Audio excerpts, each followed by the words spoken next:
দুপুরে উখিয়া রোহিঙ্গা শরণার্থী শিবির পরিদর্শন করবেন অন্তর্বর্তী সরকারের প্রধান উপদেষ্টা ডক্টর মোহাম্মদ ইউনুস ও জাতিসংঘের মহাসচিব অ্যান্তোনিও গুতেরেস। শরণার্থী শিবির সফরকে কেন্দ্র করে এলাকাটিতে এরই মধ্যে কয়েক স্তরের নিরাপত্তা বলয় তৈরি করেছে আইন শৃঙ্খলা বাহিনী। পরিদর্শন স্থলের আশেপাশের এলাকায় সকালেই তল্লাশি কার্যক্রম চালায় নিরাপত্তার দায়িত্বে থাকা সদস্যরা।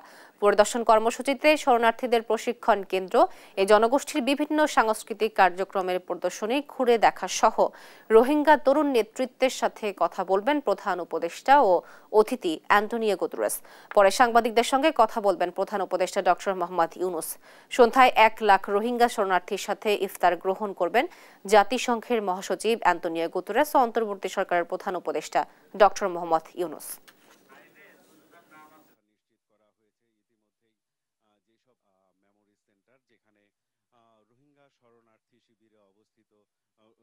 কক্সবাজারের রোহিঙ্গা শরণার্থী শিবির পরিদর্শনে যাচ্ছেন জাতিসংঘের মহাসচিব অ্যান্তোনিও গুতেরেস ও অন্তর্বর্তী সরকারের প্রধান উপদেষ্টা ডক্টর মোহাম্মদ ইউনুস। এ বিষয়ে বিস্তারিত জানাতে কক্সবাজার বিমানবন্দর থেকে যুক্ত হচ্ছেন সহকর্মী আব্দুর রহমান। আমাদেরকে জানাবেন যে তাদের আগমন ঘিরে সেখানকার প্রস্তুতি কেমন দেখছেন এবং কখন নাগাদ কক্সবাজারে পৌঁছাবেন তারা, বিস্তারিত আমাদেরকে জানাবেন।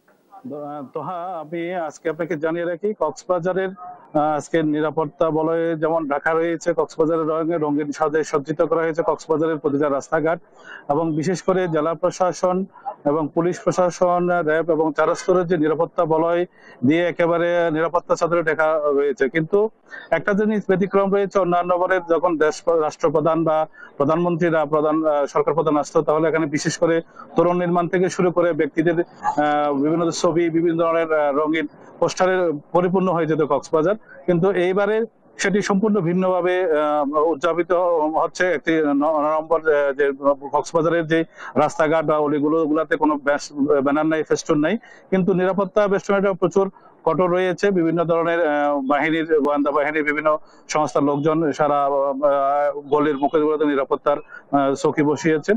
এবং আমি আপনাকে আরো জানিয়ে রাখি, আজকে যে জাতিসংঘের মহাসচিব এবং ডক্টর মোহাম্মদ ইউনুস অল্প কিছুক্ষণের মধ্যে কক্সবাজারে এসে পৌঁছাবেন বলে আমরা জানতে পেরেছি, এবং উনি আসার পরে প্রথমত কক্সবাজারের প্রধান উপদেষ্টা উন্নয়ন প্রকল্পগুলো ঘুরে দেখবেন, এবং এখান থেকে উনি আশ্রয়ণ প্রকল্পে যাবেন এবং সরাসরি ওনাকে জাতিসংঘ মহাসচিবকে রিসিভ করবেন ত্রাণ দুর্যোগ মন্ত্রী ফারুকে আজম।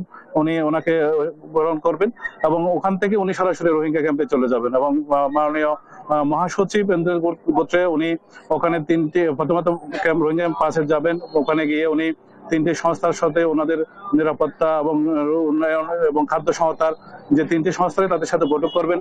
ওখান থেকে উনি তার যেই রোহিঙ্গাদের লার্নিং সেন্টার এবং তাদের সাংস্কৃতিক কেন্দ্র এবং তাদের যেই অবকাঠামো, বিভিন্ন পাটজাত পণ্যের যেই উৎপাদন কেন্দ্রগুলো পরিদর্শন করবেন। ওখান থেকে তিনি আবার 18 নম্বর ক্যাম্পে গিয়ে, উনি যেহেতু সম্মানের জন্য আজকে রোজা রেখেছেন বলে আমাদেরকে শুনতে পেরেছি, আমাদেরকে জানিয়েছে, উনি ওনাদের সাথে ইফতারে 1 লক্ষ লোকের সাথে একসাথে ইফতারে যুক্ত হবেন। এবং ইফতার শেষে মাননীয় প্রধান উপদেষ্টা এবং মহাসচিব একসাথে ওনারা ইফতার করবেন এবং ওখান থেকে ইফতার শেষে ওনারা আবার কক্সবাজারের উদ্দেশ্যে রাত 8টায় ঢাকায় ব্যাক করবেন বলে আমাদেরকে সর্বশেষ জানিয়েছেন।